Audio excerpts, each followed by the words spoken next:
Jimbo said yesterday that at some point while you were in Tuscaloosa, he was going to beat your butt. That wasn't the word that he used, but did you have any response for that? In golf? I think he meant on the football field. Well, I'm sure there'll come a day, you know. Let's go! Right here in the middle of the damn field! Let's bring it down, Tigers on 3! Hell yeah! Because this is our house from now on! Yes, sir! Tigers on 3! 1, 2, 3, Tigers!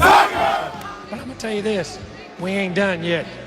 I got to ask you about the message on your shirt. My favorite holiday of the year, I guess, and so just someone gave me a shirt and Merry Christmas. They spelled it wrong, so it was free. Coach, it's a great day for you, huh? That's it's better than average, I'll tell you that. We played LSU because New England, Green Bay, and the Chiefs had somebody scheduled. You know what we're gonna do though? We gotta quickly call the Hogs for the race back.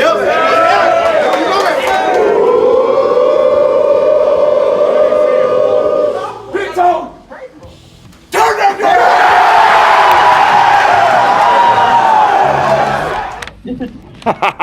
The fact you're dressed as Darth Vader, do you feel like you were somewhat of a villain in this fight? I mean, you charged out on the field pretty hard. I'm trying to get our players off the field, because I know we have a big game next week. All I want to do is fucking eat! I want you to eat! I want you to eat! I want you to want this shit! Do you want it? Do you want it? Show me! Oh, welcome in to the latest episode of That SEC Podcast. I'm your host, Michael Bratton. I go by SEC Mike on Twitter. And flying solo for this episode, but don't worry, got a terrific guest lined up. We got Josh Bertaccini. They're from Arkansas, the Red Zone with JB. He hopped on the line here to talk some Razorback football, so you guys are really going to like that. But before we get to our interview there with JB, just wanted to say thanks again to all the people that I've been supporting this show. Numbers are going through the roof since I quit my job and going to video podcasts. So loving all the feedback we're getting. So if you haven't already, this is a perfect time to mention. Give us that 5-star written review on the Apple Podcast app. And if you've already done that, you're trying to get a koozie of your own, just send that review on over to thatsecpodcast@gmail.com and give us a follow, subscribe, whatever the hell it's called, on YouTube. We do appreciate each and every one of those, and we're going to have a special announcement here coming up on the YouTube channel. So if you haven't subscribed already, you guys are going to want to partake in what's coming down the line. So we'll probably wait another week or so before we announce that, but there's still plenty of time before the season arrives to follow us on YouTube. And if you are following on YouTube, you get to see clips like this. Once this surfaced, Shane and I having second thoughts. Do we really want the Longhorns in our conference? If you're just listening to the show, man, you've probably seen this viral clip already, but I think it's got to be specialists, because I couldn't imagine any other football players doing this, but it's 3 Texas players. One of them's on the back of another one, riding him like a bicycle, and then there's a Texas Longhorn on the ground acting as the pedals with his arms. So it is a sight to behold there in Austin, and we got some good traction on that on the social media. So watch out for them Longhorns there. Texas A&M tried to warn us. We didn't listen. They are coming one way or another. But that's not the only video content we wanted to share. One of the Missouri Tigers recently landed a scholarship. Eli Drinkowitz surprised him in front of the whole team. Check it out here. And hey, Richard, that's good stuff right there. That's good juice right there, Richard. That's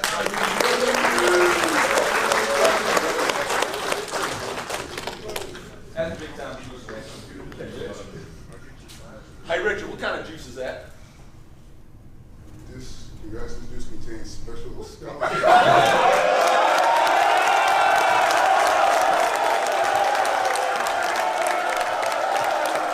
All right, and that was offensive lineman Richard Taylor there, Georgia native, now's on scholarship heading into the upcoming season there in Como. So, how can you not watch these scholarship reveals, even if you're not a fan of Missouri? You had to have liked that. I love more than just about anything is seeing these scholarship videos, these guys that work so hard for year after year after year, getting that scholarship, no longer have to pay their way through college. I just thought that was fantastic.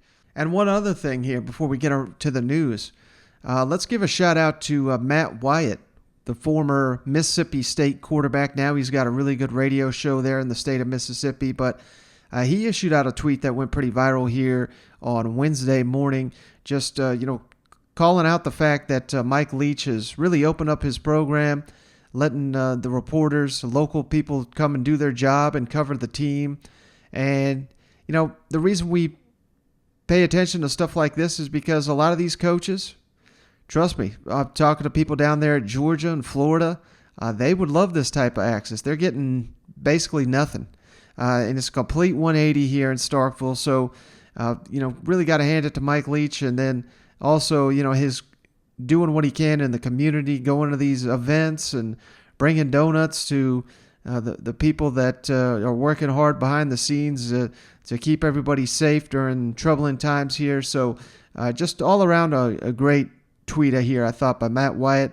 There's so much negativity, and we all gravitate towards the headlines that are bad, but not enough attention paid to those that are doing things the right way. So, say what you want about Mike Leach he's kind of out there, but he's doing his part to be fully embraced by the Mississippi State faithful there. So I just really wanted to call attention to that.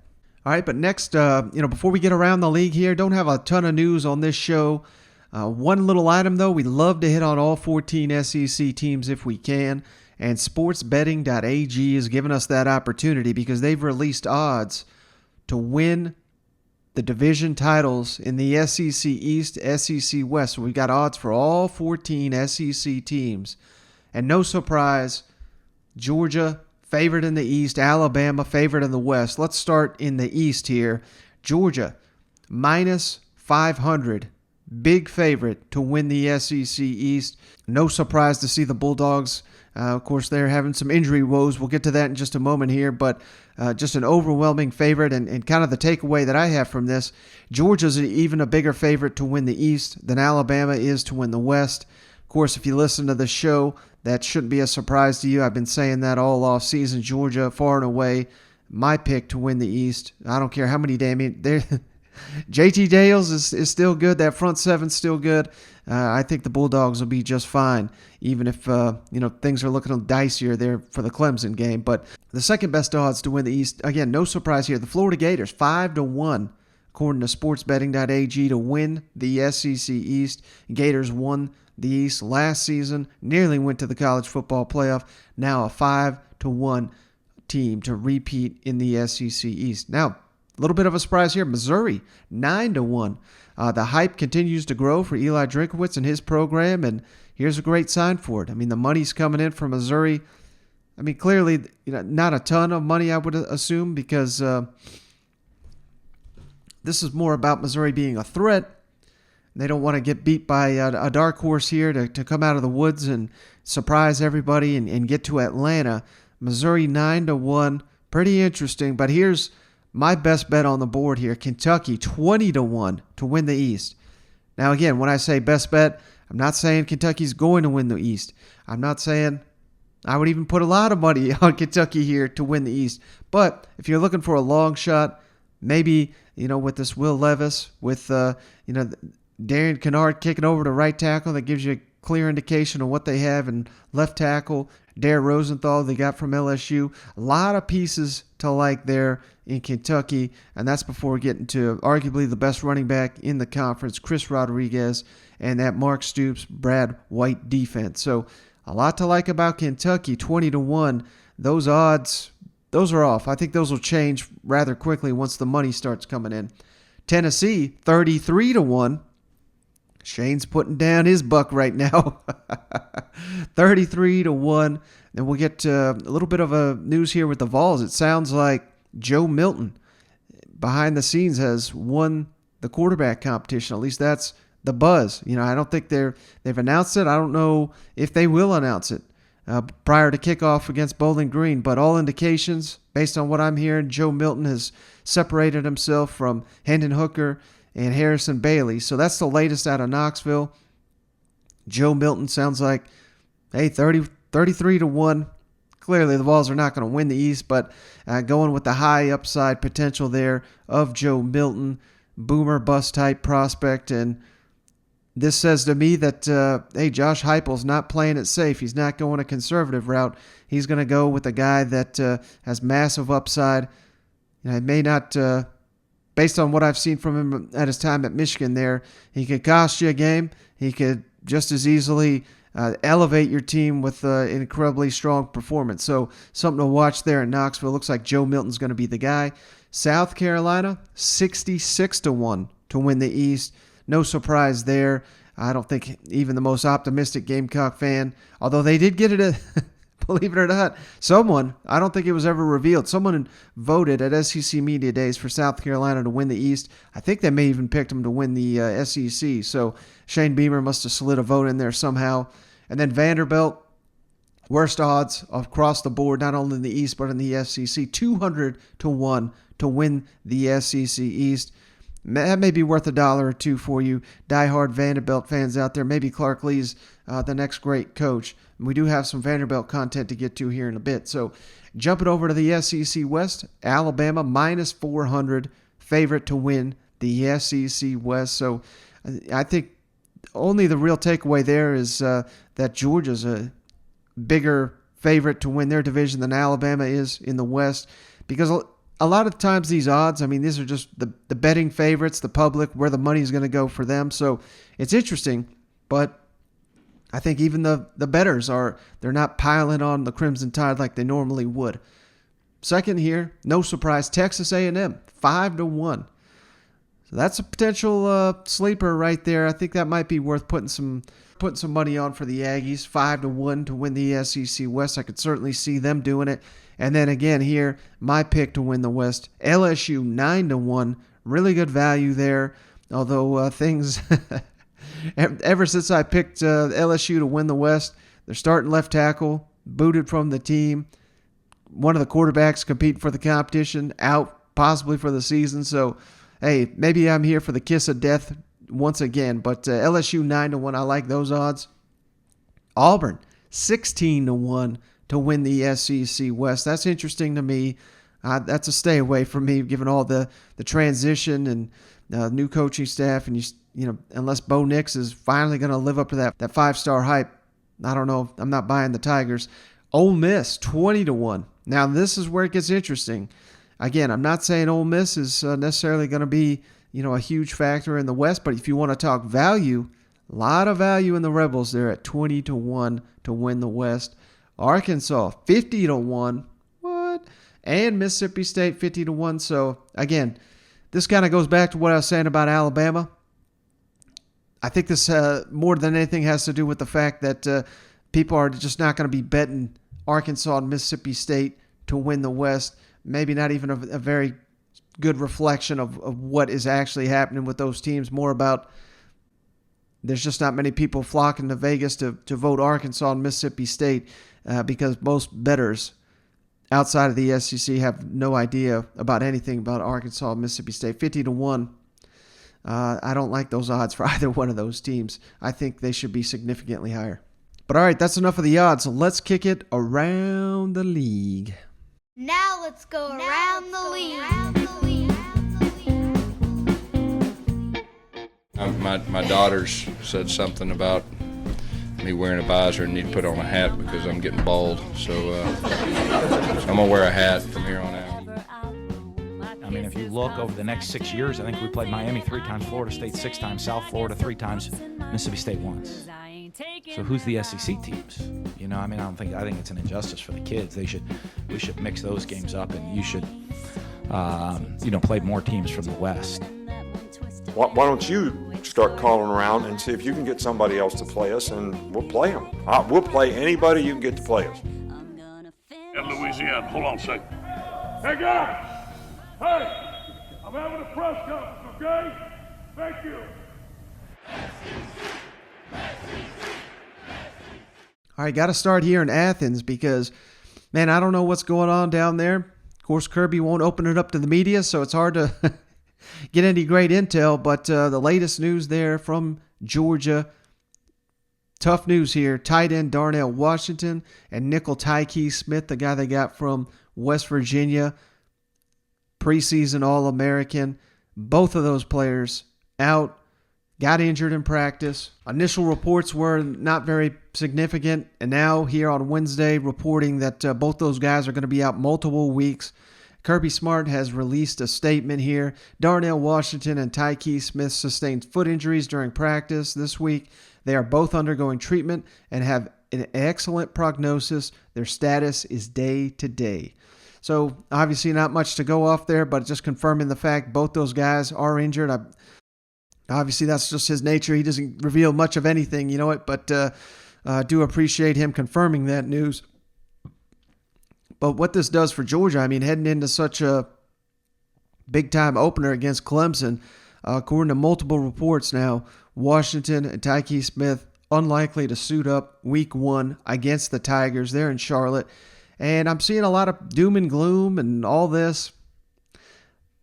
And here, this is the thing about Georgia. This is something we've been saying all offseason. You lose a George Pickens. Now you're down to Darnell Washington. Now you're down to Tykee Smith. I mean, those are losses to be sure. I'm not discounting those players, but it does nothing to discourage me when you're talking about Georgia's season. Their hopes, their title chances, nothing. Now, they may stutter a little bit here against Clemson. I still think they'll beat Clemson, but maybe just not by the 20 points shaded eye are hoping they do. So, not doom and gloom here. You lose. What are you losing? You're losing a guy that just got there that's never suited up for you. You're losing a tight end. I know Darnell Washington's a beast. He's a huge breakout candidate, and this is unlikely to prevent him from breaking out this year. But I think he only caught like 10 passes last year. So, no, I'm not freaking out. We got Brock Bowers. We got Fitzpatrick there at tight end. We're loaded at receiver. Arik Gilbert, status up in the air. That's the only thing. If Darnell Washington can't play and Arik Gilbert is not available, which remains to be seen, hell, maybe he'll show back up, before the opener. I do not know, but that's interesting. So depth is getting a little hit here, but I've heard JT Daniels say we go 5-6 deep at the tight end position. So I don't think there's any concern in Athens following this news. It is a little troubling that we keep getting guys banged up. We've still got several receivers kind of nursing issues, but at the end of the day, not concerned at all. Speaking about being concerned, what I might be, let's kick it all down to Tuscaloosa, where Alabama's outstanding. I don't even know his official title now. It's not strength and conditioning coach, but it's like doctor of science, technology, athletes, or something. I don't know what the hell this guy's title is, but Matt Rea, the PhD down there, sent out this tweet. There's much more than just speed that makes Alabama wide receiver U, but consider the fact that in 2019 we had 4 first-round receivers, and our average top speed this year in scrimmage 1 was 0.4 miles per hour faster than 2019. Tells you how serious these receivers are to carry on that tradition. So, just the latest sign here. New names, the same old Bama down there in Tuscaloosa. That should be just keeping defensive coordinators up all across the country. Speed, speed, speed for Bill O'Brien to work with. Now, the rest of us non-Alabama people just got to hope that Bill O'Brien doesn't know what the hell he's doing when it comes to calling plays, because if he does, looks like the rest of us are in trouble. We had to talk about this before we moved on from Alabama, but Kool-Aid McKinstry, the 5-star corner, we saw this coming from a mile away, but it's official now. He has signed an NIL deal with Kool-Aid. So he has actually even changed his handle. They've surrendered Kool-Aid to him. So if you go to Twitter and you type in, at Kool-Aid, you're going to get the Alabama freshman cornerback. Oh, yeah, big time down there in Tuscaloosa. So I just thought that was fantastic and probably the best NIL deal we've seen come across in the SEC landscape to date, right there in Tuscaloosa. Next, let's kick it on down to Nashville. Clark Lee and the Vanderbilt Commodores quietly going through spring practice here in Nashville the first time under Clark Lee, obviously, and new era, new energy, new excitement. And if you watch the spring game, it looked like Vanderbilt may have Alabama's offense. That's how bad Clark Lee's defense and the Commodores looked. Jesse Minter is the defensive coordinator there. They got him from the Baltimore Ravens. He was the secondary coach. And that was probably the most impressive hire I thought Clark Lee made when he was hired by the Vanderbilt Commodores. Then in the spring, you're wondering, oh my God, is this guy in over his head? Well, now it looks like to be a complete 180 there in Nashville based on everything I'm hearing. The defense has been dominant. And given the fact you got Ken Seals, Mike Wright, you got Cam Johnson at receiver, there's a lot to like about that Vanderbilt offense, including Davis, the incoming running back transfer from Temple. So all the pieces are there, but the offensive line has, from what I understand, been a real issue, even having troubles snapping the ball here in the recent weekend scrimmage. So, that's the tough part when you're talking about training camp. You're trying to figure out, well, is the offense really struggling, or is the defense maybe just shining? The last couple of days, it sounds like it's the defense that has really sealed the deal and coming together, and that's got to be great news for the Commodore fans. And that's something that quarterback Ken Seals discussed here on Wednesday. How is the defense, compared to like last season when you were going against them in practice? What differences do you notice? It seems like they're making, they made a lot of plays.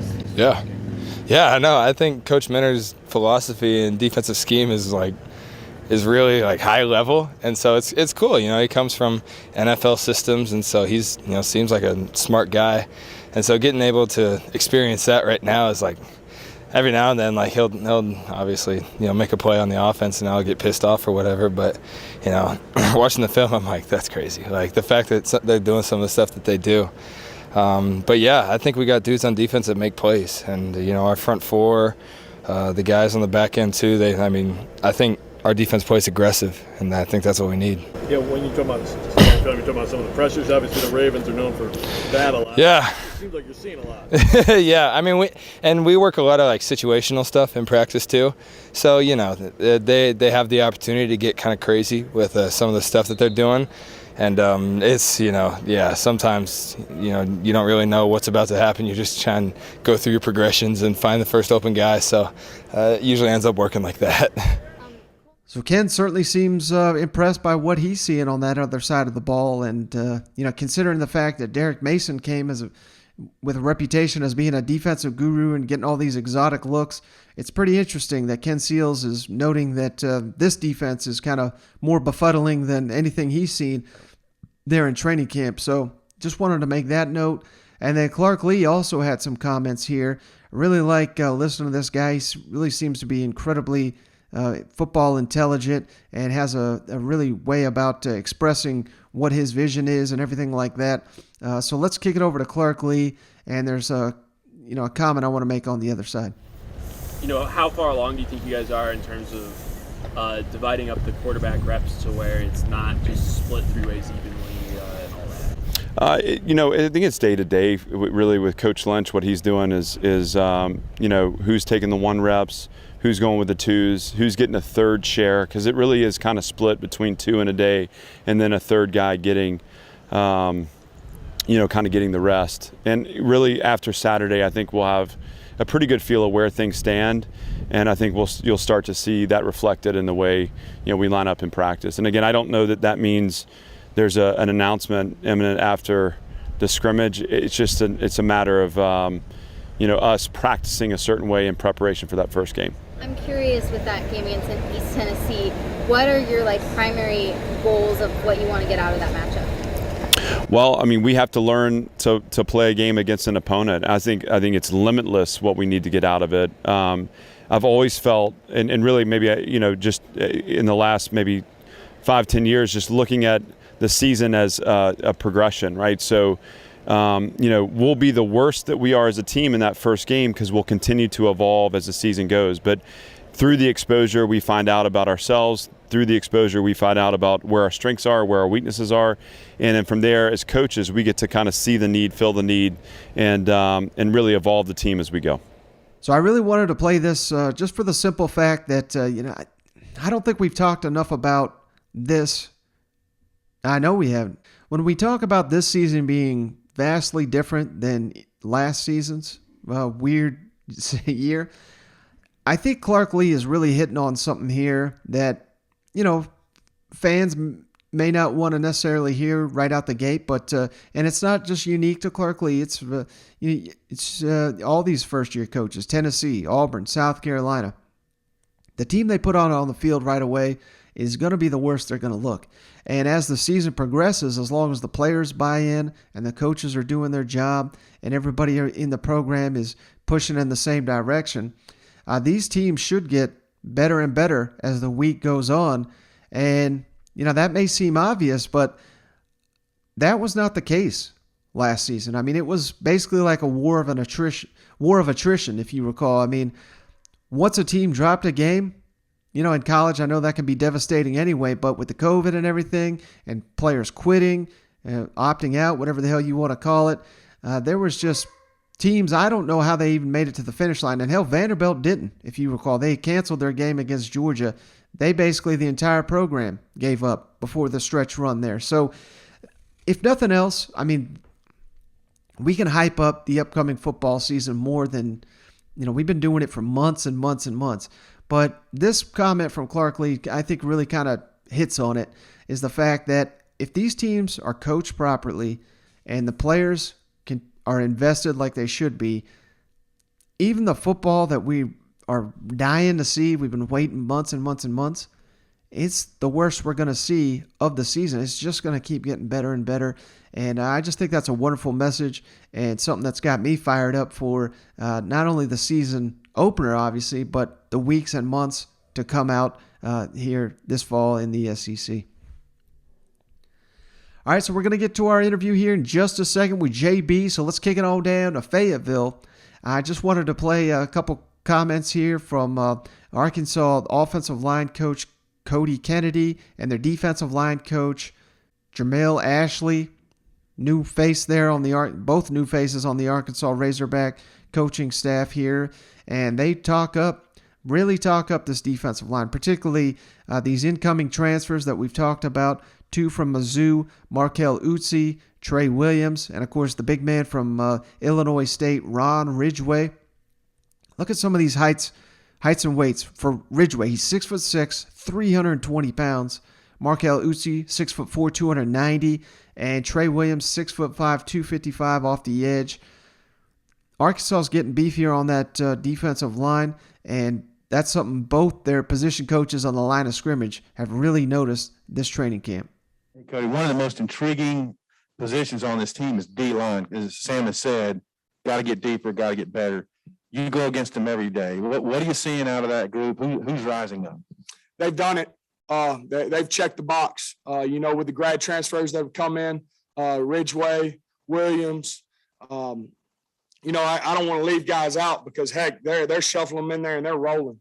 Some guys that were higher up in the depth chart in the spring, there's a lot of competition right there, and they're able to skate guys on 1s and 2s pretty seamlessly. And have a lot of threat out there. I think with the big man Ridge in the middle, that's what we needed. We went out and were able to secure that, and then obviously we want to get to the edge and rush the passer, and I think there's a different look there too. I think we've checked the box.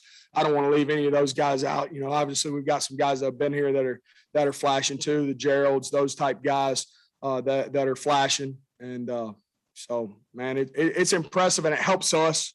Obviously with the various looks Coach Odom puts them in, and they're able to get after the passer and give me a little bit of heartburn when I go to bed at night. So they've checked the box. Coach, you got the position group I think everybody's maybe the most intrigued by with the influx. Can you just talk about how things are going with the newcomers and the guys who played before? Well, as a group, I think those guys are out there working really hard. They come to work every day. They're just, they're learning, they're helping each other grow, and the ultimate goal is to, develop and become what they want as a unit. Coach, the 3 transfers have been with the first group and we've been out there the last few days. Is that indicative of where they are right now, or is it just continuing to experiment and rotate guys around? It's an experiment in rotation. We're just rotating guys just to try to look for different matchups and just see who we got to go to battle with. How nice is it to have a big guy like Ridgeway joining you guys to play inside there? It's extremely nice. It's always nice to have, bigger guys that can, hold up in the middle, give you a little push, and especially guys that work hard like Ridgeway and the other guys that are sitting in there. I guess if you're talking about the transfers, like Ridgeway and Mark Carroll and Trey Williams, could you maybe say something about each one of those guys separately, what you like about them, what kind of camp they've had? Okay. I'll start with Trey Williams. He's a very athletic guy. He's a great edge rusher. He'll give you a presence, coming off the edge. Ridgeway, he's a big guy, 326 pounds, I believe, and it's just, he's a solid guy in the middle, has the type of mindset that, that we look for in the middle, just an aggressive guy, ready to bang and battle, play in and play out. And then Utsi, he's just, he's an athletic big guy. He bring a little athleticism to, the 3-tech spot. And, and he's also a banger and he's aggressive and he plays with, good technique, good leverage and all those things. All right, so I just wanted to play those clips because, again, more time goes, people are wondering, why in the hell, Mike, are you so high on Arkansas? There's endless things to like about the Razorbacks. I think they're going to make huge progress this season on the field, and that's something we hit on with our buddy JB, Josh Bertaccini of the Red Zone. Let's kick it over to our interview with JB. All right, we're pleased to be joined by Josh Bertaccini, goes by JB, of course, the host of the Red Zone with JB on 92.1 The Ticket. Got to give him a follow at RedZone921. JB, thanks for joining the show, man. I really appreciate you. Yeah, Michael, great to talk football with you. So glad it's back, baby. It feels like it's back. Yeah, and isn't it great? We're not sitting here wondering, are we going to have a season? How many games we're going to play? It's just full on football season, and I'm just damn glad that we're going to get the tailgating, we're going to get all the festivities, and I think it's just going to make this season that much more special, don't you think? I really do. No, I think you're right. I think, it's going to be 12 games like you said, and the logistics of it might be kind of a moving target at times, but it's going to feel a lot more real than last year, and I think it's going to remind everybody how much we missed football in the first place. So, yeah, I'm pumped up, buddy, for sure. Now, I really wanted to ask you, of course, your show there in Arkansas, you talk to a lot of Razorback fans every day. How fired up is Razorback Nation for this football season, given the progress we saw from Sam Pittman and company last season? Yeah, Mike, I think you nailed it there with the segue, right? I think last year got people fired up a little bit. It had been, we're not exaggerating, 5, 6, 7 years since the Hogs had really had people buzzing in a good way about the program. Not just a new coach, but some actual momentum on the field. And look, Michael, the first 5, 6 weeks last year, Arkansas looked like one of the stunning surprise stories of the season. Obviously, they got out the gates, got 2 wins in their first 4, and ended up 3-7. Did make a bowl game. I know TCU had the COVID issue, so the game got canceled. But the point is, they made progress last year, however you want to slice it up. Sam Pittman gave them some respectability, some stability. They did not have the depth at the end of the year to take it to the next level, but it was the year that got some buzz going here in Fayetteville again. And now that you have a full off season and another recruiting class, I think this team feels more like it's in the mold of a Sam Pittman identity type team. So people are buzzing, people are excited, and I think they definitely want to see more than 3 wins this year, Mike. They definitely want more than 3. Well, if they're going to get it, it's probably going to be because KJ Jefferson takes his game up to the next level, and Kendall Brow's offensive system, really hits a new gear this season. So I got to ask you the $1 million question there in Fayetteville. KJ Jefferson, do you believe in him? Do you think, I've got him as probably one of the best 3 or 4 quarterbacks in the SEC. Do you think he can reach those heights this season? Well, I'll say this. If he's top 3 or 4, Michael, I think Arkansas is going to have a good year. Now what a good year is, again, you and I can go back and forth. I think most of the fans I talk to would say win 6 games, get to a bowl game. There's no question that's progress. So, what would that be? 2, 3 conference wins on top of 3 or 4 non-con. And the only way you're getting 5, 6, 7 wins is, like you said, if KJ Jefferson plays like one of the better quarterbacks in the league. And I don't think you're exaggerating, because I think we look around the SEC, Mike, and right now, there aren't quarterbacks who just jump off the page at you. And I'm not saying that the SEC historically has just had, loaded juggernaut quarterbacks every year, but, there's a pedigree of some great ones. You think of Peyton Manning, you think of Cam Newton, you think of guys who've come through this league and buzzed up like Joe Burrow to the top of draft boards real quick. So, it's kind of surprising to see how light on paper this league is this year at QB. Maybe Emory Jones has a huge year at Florida, and we're not talking enough about him right now. Maybe LSU leans on Max Johnston, and he has a stunning season. But right now, I think you're more right than a lot of people realize. I think KJ Jefferson has a chance to be, you're not exaggerating, one of the better quarterbacks in the league. He's a dual-threat guy. We saw him put up, fantasy football type numbers in that game against Missouri to close out last year, where I think he had 2 rushing touchdowns, 2 throwing touchdowns, 400 total yards of offense. So I'm not going to say you put all the stock in one game against Missouri at the end of the season, but the fact that he looks so composed and so ready to be the guy when Felipe Franks was hurt, it gives you confidence in this guy right now. Now, I will say, Mike, that he showed up to camp, and I don't know if you saw the memes online, but he's a little bigger than we thought he'd be coming in. KJ carries about 230 pretty easy. I mean, he's a big boy. He's a legit 6'3". So when he's 225, 230, you don't really notice it.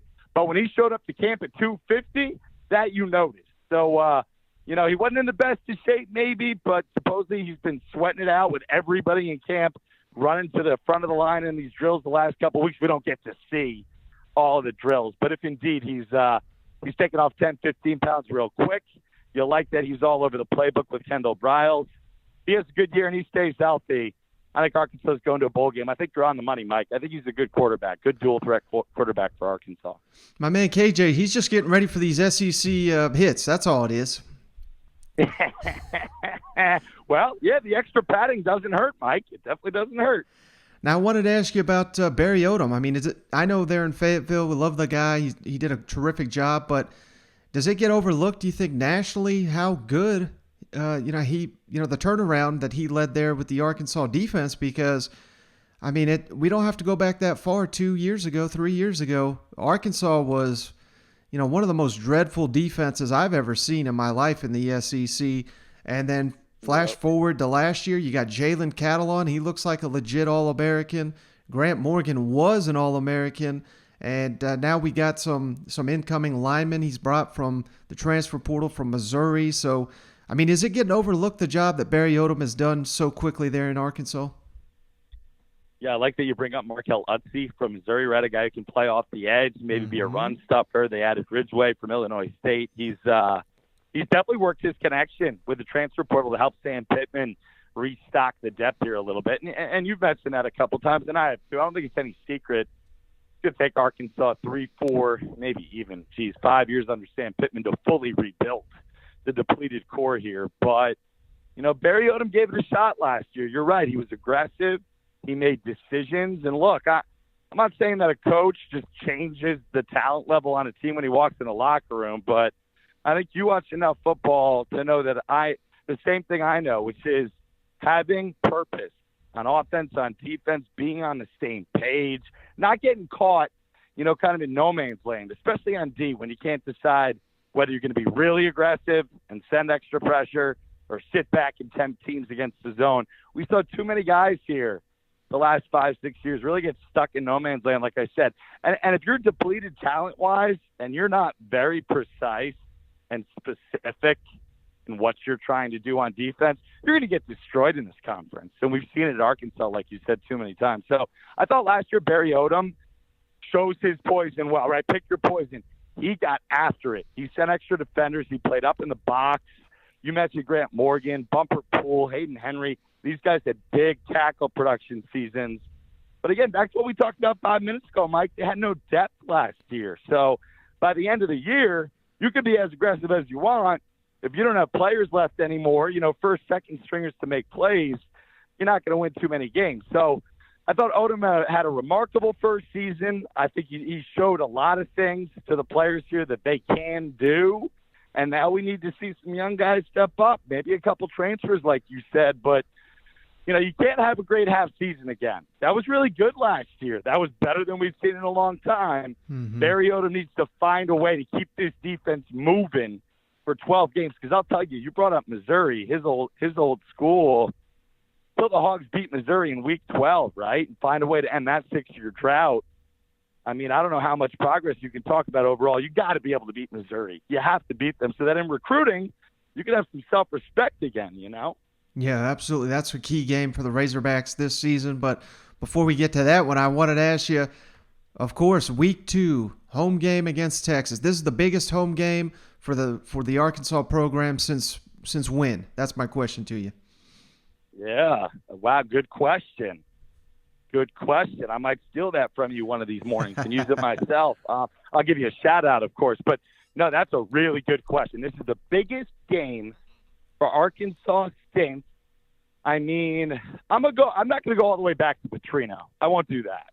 I thought Brett Bielema, his third and fourth year, it looked for a second like he was knocking on the door of respectability here before it all unraveled. I think Sam Pittman leaving for Georgia was part of that. Anyway, I'd probably say one of those Arkansas-Alabama or Arkansas-LSU games. Remember, Beals won one of those, and the Hogs have played LSU well through the years. Petrino beat them a couple times, too. So you might have to go back 6-7 years for like a big-time Arkansas-LSU or a big Arkansas-Alabama game. But in terms of a non-con, I mean, I don't know. It's been so long, Mike. I mean, 6-7 years at least. And for a really big non-con game, one where you sell out against a program that, people nationally are aware of, maybe USC.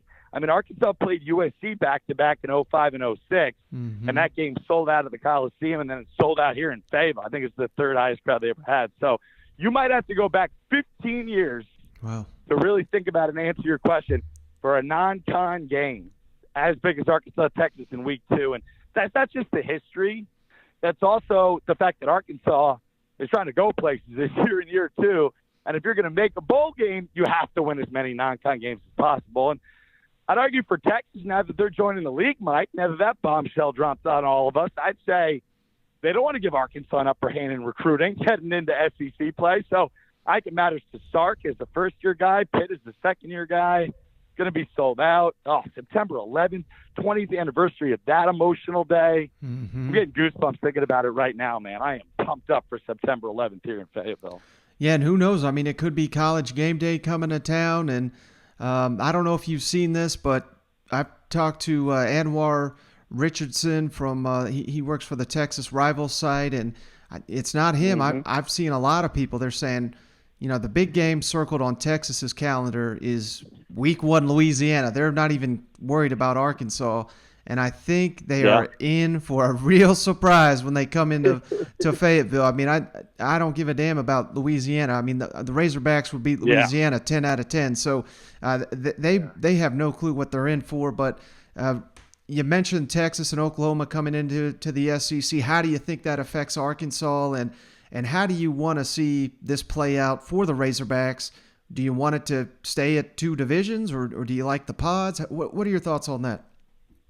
Yeah, I mean, there's so many things that start flooding into my head when you bring it up. I can't believe a month ago this was off the radar, and now it's like just a foregone conclusion that 2 college football powerhouses are coming to already far and away the most powerful conference in America. I'm glad that you get right into specifics. Like, forget the notion of them coming. What's this going to look like practically? I'm kind of an old school guy in the sense that I like 2 divisions. I just think it's easier when you look at the newspaper or look at the website, wherever you're finding your standings, to just have an idea of what you're looking at. When it's 4 pods broken down 4 different ways, I don't know. Maybe maybe I'm not a good enough reader, but it gets a little confusing, a little busy. So, and then how do you decide at the end of the year which two of the 4 pod winners are the best. What, it's just overall record, but each team played a different schedule. So I don't know if that makes any sense either. So me personally, if I was making this decision, which I'm obviously not paid to make, I'd go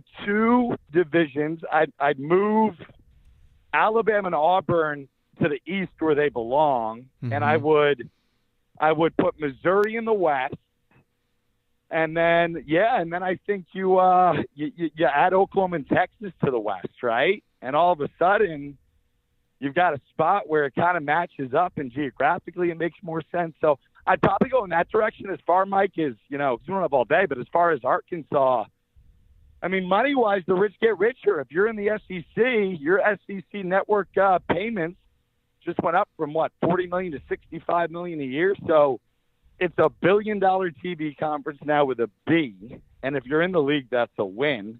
You know, I talked to a number of folks here at the U of A, including the athletic director, Hunter Yurchek, last week.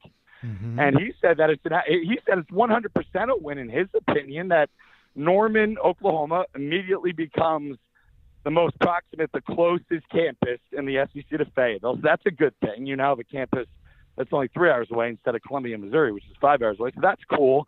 Texas itself has actually, Michael, here's a little nugget, the state with the largest alumni base for the University of Arkansas is Texas. So you have so much connection to Texas.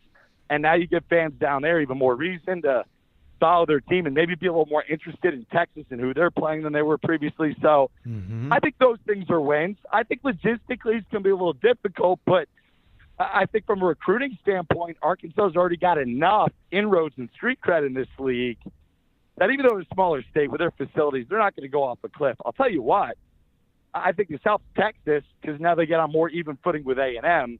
I don't know about Oklahoma, though. I think the Sooners, their cakewalk schedule that puts them in preseason 2 or 3 every year, I think OU fans are about to get a wake-up call. I don't think they're going to have too many more 85% regular season win percentages. You know what I'm saying?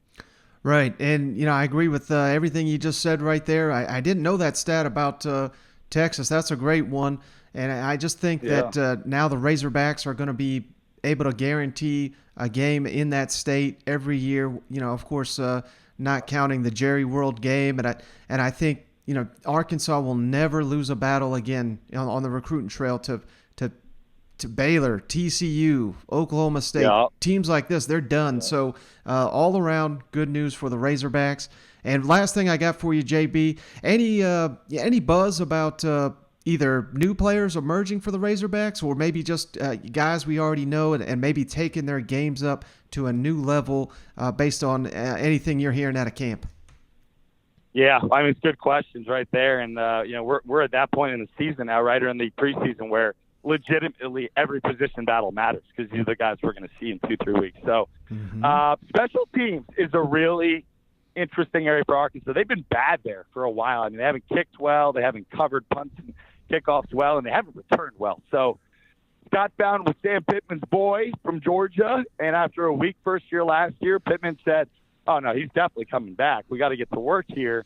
So the talk has been Arkansas is going to be better. Cam Little is going to be their place kicker. He's a true freshman, one of the first Hog kickers to get a scholarship in, I think, over 10 years. So that was an interesting nugget to find out. Also, Greg Brooks, who had, you know, one of those 6 interceptions against Matt Corral in that game against Ole Miss last year, really good nickelback. He's going to be their punt returner, which I find fascinating. Apparently, he's got the quicks and he's got the instincts, and he returned punts in high school. And he talked to Sam Pittman and Scott Down, the special teams coordinator, after the season last year. He said, I want to get my hands on the ball more. How do I do that on defense? They said, why don't you try returning punts? And apparently he has literally taken that job and run with it. So can Arkansas be better on special teams next year is a big rhetorical response I have to you. And then another name I'd give you, a guy just in general. I know you brought him up in passing, but Jalen Catalon, man, this guy, he's smart. He's a leader. He plays hurt. He tackles fundamentally sound. You got NFL scouts talking about him as, you know, a top couple round draft pick already. Arkansas isn't exactly safety U, in case people haven't realized. So, I mean, to have a guy back there who's kind of like a linebacker free safety all rolled into one, it's just enormous. And you saw last week Steve Atwater inducted into the Hall of Fame, the greatest far and away Razorback safety of all time and one of the NFL's greatest safeties of all time. I don't immediately mean to put Jalen Catalon's name in the same kind of sense as Atwater, but he's got the same tenacity and fearlessness and love for the game. Maybe an inch or two smaller, but a lot of people around here compare him to Steve Atwater. So, look, 20 years from now, we'll see if that comparison rings true, but just the fact that he's in that conversation, Mike, that tells you the kind of respect that people locally and nationally have for Jalen Catalon. So hopefully he stays healthy and has a big year for Arkansas defense, because if he does, they should be a really solid defense. Yeah, one thing before you go, you mentioned Matt Corral. It's been almost a year. Every time I mention him, doesn't matter if it's an NIL, doesn't matter if it's a practice clip, it doesn't matter what it is. If I put it out there, my mentions get flooded with Razorbacks saying, well, hell, he just threw another interception. So, but and yet everybody says he's the best quarterback. I don't know if I believe that. You think he's the best quarterback in the league? Come on now. I don't know. I got him up there. I got him as one of the best. I think Barry Odom, again, going back to, what a great coach he is. I think he figured Kiffin out. He figured Mike Leach. He exposed Mike Leach last season. So he is just one hell of a coach. And I think the Razorbacks are lucky to have him. Yeah, me too, Mike. Hey, I love talking to you. We need to do more of this, my man. Absolutely. Well, he's Josh Bertaccini. Check him out at Red Zone 921 there, and you got to check out the show, The Red Zone with JB. I really appreciate you hopping on the show with me here. Absolutely, Mike. 6 to 9 on the daily, 92 on TheTicket.com if your folks want to check it out. And we'll talk soon, brother. Your boy Michael comes on my show too. He's phenomenal, isn't he, folks? Thanks, Mike. We'll talk soon, buddy. All right, hope you guys appreciated that interview there. I kind of joke with old JB that old country guys like myself, we call him JB for a reason. We can't pronunciate his last name, so I really do appreciate him hopping on the line. He's got one hell of a show that I'm on quite often there in the state of Arkansas, talking some Razorback football. So, hey, that's all I got on this episode of the show. And, Shane likes to ask at the end of all these, how much longer we got till football? As of this recording right here, we got 16 days until the first SEC Saturday. This thing is right around the corner. This is going to be the best year yet with the YouTube, with the podcast. We've got sponsors this year that are going to make the show bigger and better, and ongoing negotiations with other sponsors. So this is going to be one heck of a year. I do appreciate each and every one of you for hanging out and taking this journey with us. And I promise you, the best is yet to come. But that's going to do it for this episode. Catch you on the next one.